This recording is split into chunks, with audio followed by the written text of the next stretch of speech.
Hey guys, DroJackson98 here. Sorry, I know it's been a while since I've talked about this sorry football team. I've been very busy with school, just trying to get my life figured out, exactly what I want to do for the future. But I feel good about where I'm headed, and I'm just glad that we have football to play. So I'm much more glad to be complaining about this football team than just about everything else going on in life. But that's part of college is trying to figure out what you want to do in the future.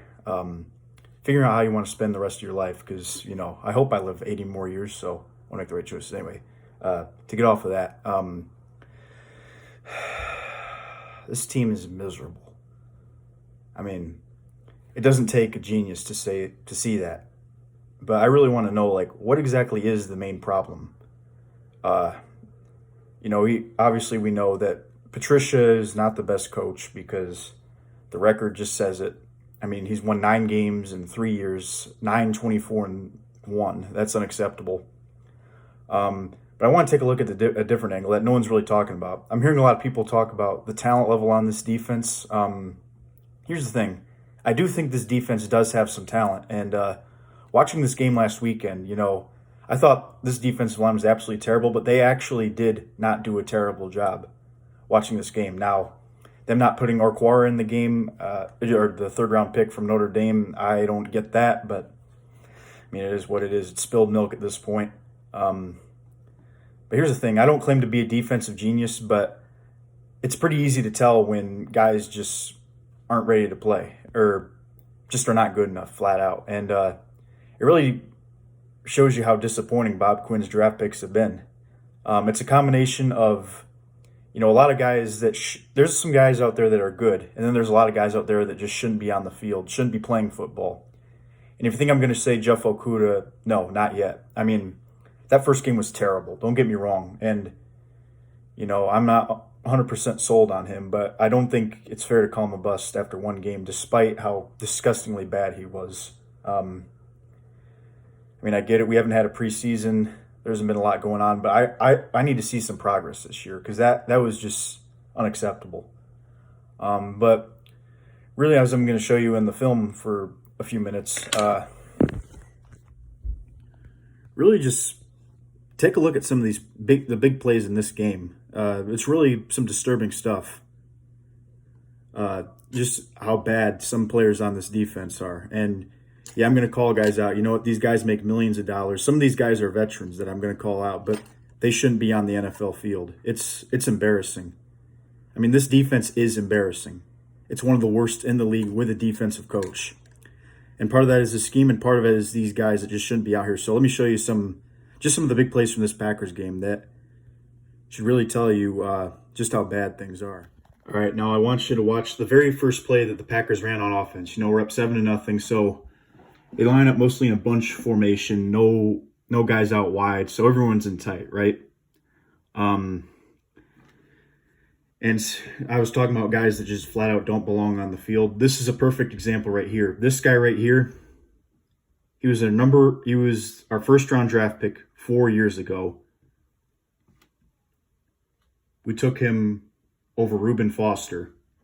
If you guys know who I'm talking about, it's Jarrad Davis. Now, let me show you some. I complain about this defensive line a lot, but they actually do a really good job here. Watch where they take this offensive line. They actually push them back a little bit. See, like everyone's doing their job right here. This was a toss play that the Packers ran, and it was supposed to go around here, but as you can see, this guy got off his block. This guy is engaged. He's got the outside contain. He's doing his job. This guy might have gotten beat, but Tavai got blocked pretty well. But this is the big thing. Let me go back here.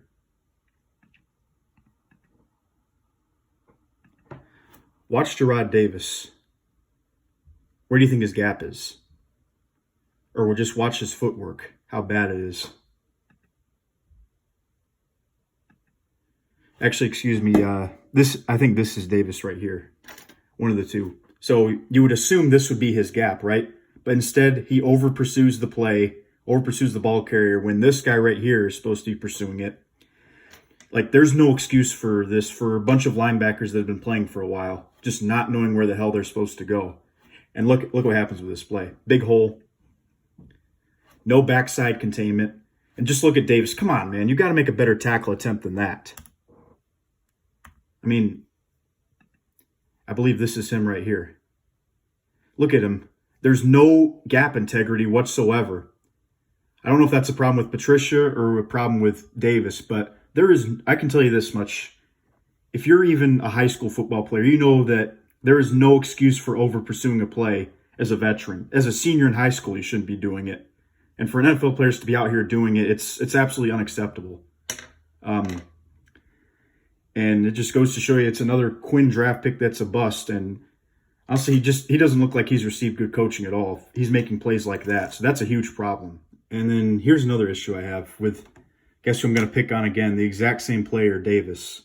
Now, you know Matt Patricia's scheme is the 3-4. I know we have 4 down linemen, or we do have 3 down linemen, but 1 on the edge. It's predicated off the linebacker's ability to blitz and get pressure on the quarterback. Now, just watch this play right here. Watch Davis blitz right here. You see, he comes from a weird angle. It actually is a pretty good blitz call, except the center does a terrific job of picking it up. But this is really the big thing I'm worried about. Davis is just unable to fight off the hands of this guy. And I get he's a lineman, but you got to give a rip move or something. And he's just playing patty cake with him. Watch this.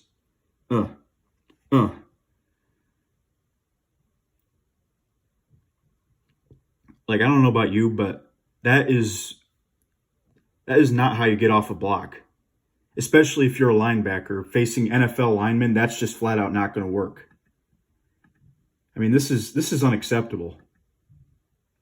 Just as an effort play. And I gave the defensive line kudos, but really the only guy who creates any sort of pressure is Trey Flowers as he pushes the pocket back a little bit.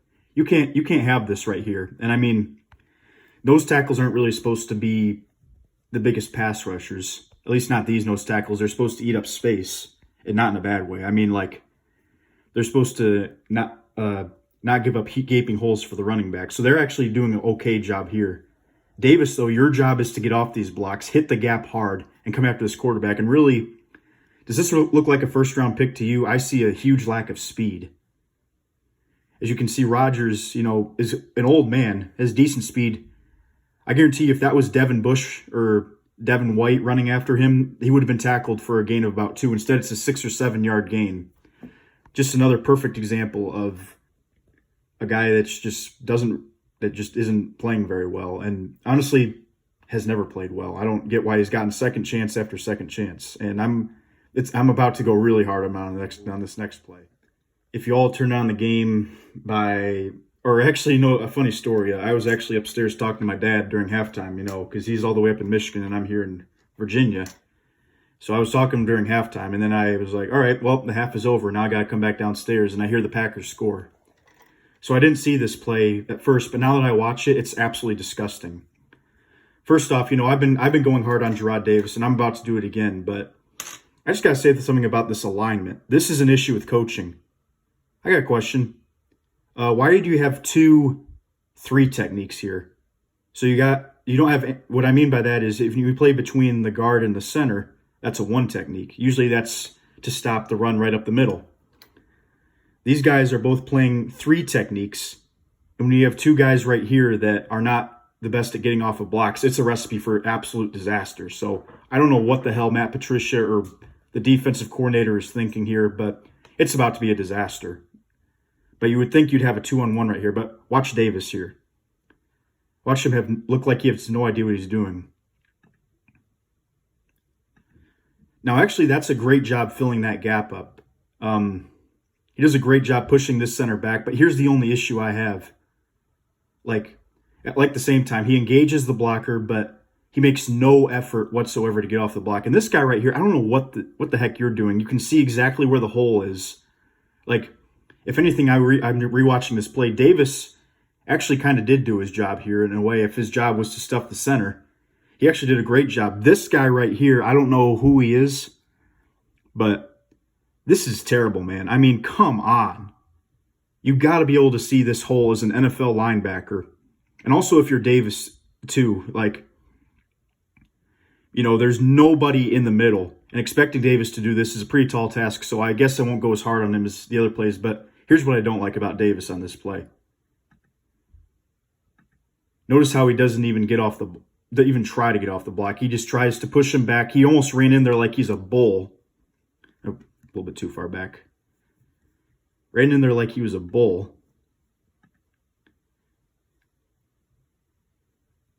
Shoved him back. And this guy's just standing here waiting to get blocked. Like, this is just very poor fundamental defense. And then this defensive tackle right here did a terrible job getting washed down. Like, if you're going to play in the 3 technique, you can't get washed down like that. So there's just this huge gaping hole, and Davis is supposed to be the one filling it, or he's supposed to have responsibility of the middle, but he doesn't do his job. He rams into the lineman head first, not even looking at the ball carrier. And then this guy right here, that's Collins, I think. Yeah, that's Collins. What the hell are you doing, Collins?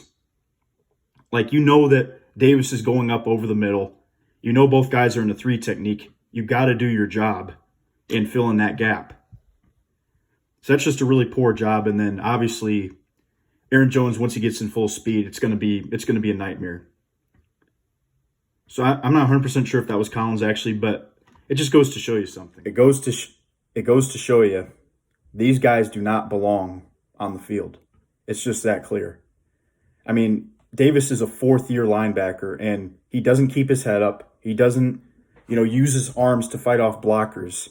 He looks slow out there. He looks sluggish. I mean, he's gotten a little bit more physical, but he looks really slow and doesn't know what he's doing with his footwork. There's no gap integrity. It's a combination of just guys that shouldn't be out there, guys getting beat off the ball, but not even that, just a really poor scheme as well. Anyone who's played in the front 7 in middle school, high school, college, or in the NFL knows that if you have 2 guys in the 3 technique on the defense, that you're just asking to run up the middle. And you need your linebackers to do a lot better than that. I mean, that one guy, I don't know if it was Collins. I think it was Collins, just standing there while Davis is in there bull rushing with his head down, has no idea where the ball is. And then our defensive tackle is getting washed back. That's what I have a big problem with on this defense and with Bob Quinn is what the hell are you doing in the draft room? Because there's a reason everyone wanted to draft Derek Brown, because of this right here. This defensive line is awful, and these linebackers are awful. But yet, in the last 2 years, who have you picked? You've picked T.J. Hawkinson, and you've picked Jeff Okudah. And I don't think those 2 are bad players at all. I like T.J. Hawkinson. And like I said, I need more evaluation on Okudah to see if he's good or not. But the thing that really disturbs me is you continue to pass on guys in the front 7. It's like you drafted Jarrad Davis and you're like, oh, here we go. He's going to be good. And then you pick up the Patriots' trash. Let's just face it. You pick up their trash and expect it to be treasure, and it's just not. I mean, I know part of it is that, we haven't had a long season, so Patricia hasn't really had a chance to get his scheme installed in these guys. But you know what? This is year 3, and you're looking like this. This is unacceptable. Like, we just look lost out there. And we have veterans out there. Davis and Collins are both veterans. They look lost.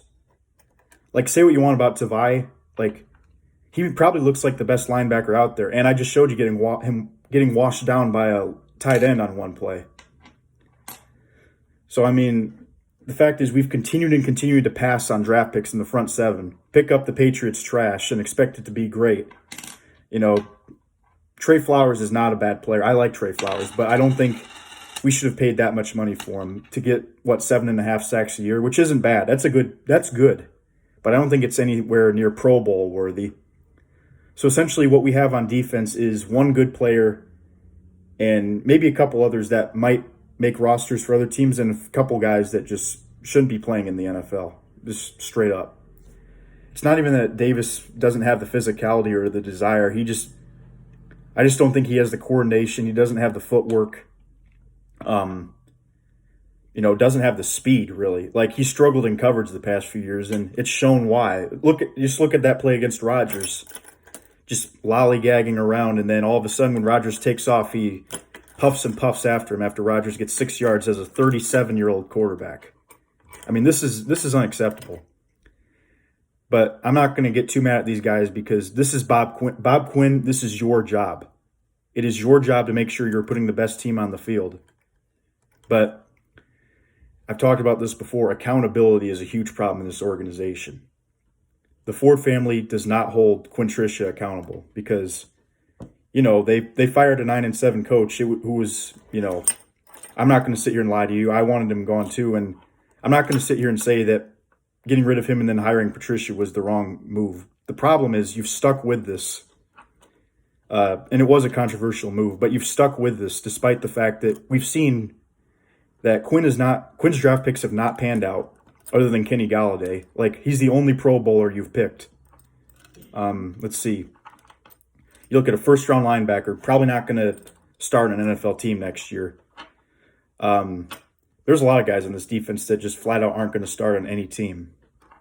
And when you pass up on draft picks like Derek Brown, you pass up on guys like Devin Bush, Devin White, you pass up on guys like Ed Oliver, this is going to be a problem. You don't trade up to get guys like Tremaine Edmonds like you could have done a few years ago. Instead, Ragnow wasn't a terrible pick, but